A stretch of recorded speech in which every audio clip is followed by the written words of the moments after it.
Welcome back to section 2, crafting a simple polygon object.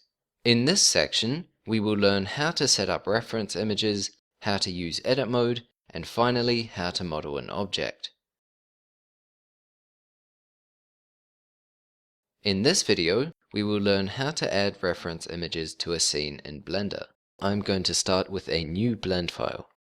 To do this, open up Blender or just go to File and create new blend file. Here we have a default scene. To add a reference image, we need to add a background image. To do this, press N on your keyboard and this will bring up the right-hand menu. From here, we will scroll down to the bottom until we can see background images.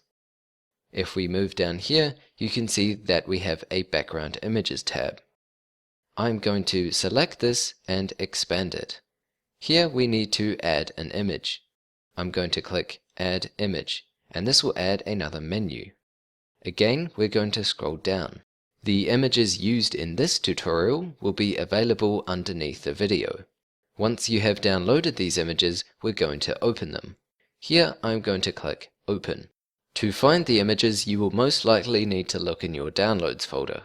Here I have the images in a Textures folder, so I'm going to click on it to open it. If you aren't sure which images are the correct ones, you can go up here to Preview mode. This will enable you to look at each of the images as a preview. Here I'm going to select the first image called Nut Side. I'm going to select this and then click Open Image. Now you'll notice if we scroll down that we have an image with lots more options. Now we need to configure our viewport to show this image. The first thing I'm going to do is go into my viewport and press numpad 5. This will change it to orthographic view.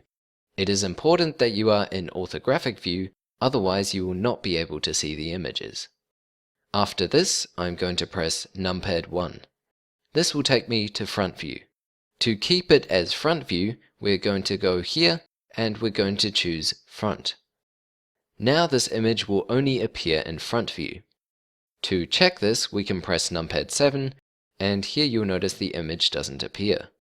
If we change this to all views, then this image will appear. However, again, this is incorrect from the top, so we need to change it to front.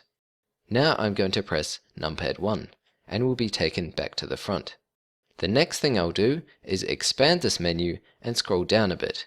Here again, we're going to add another image.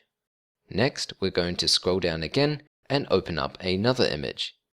Here in my Textures folder, I'm going to again select Preview, and from here we're going to choose Nut Top.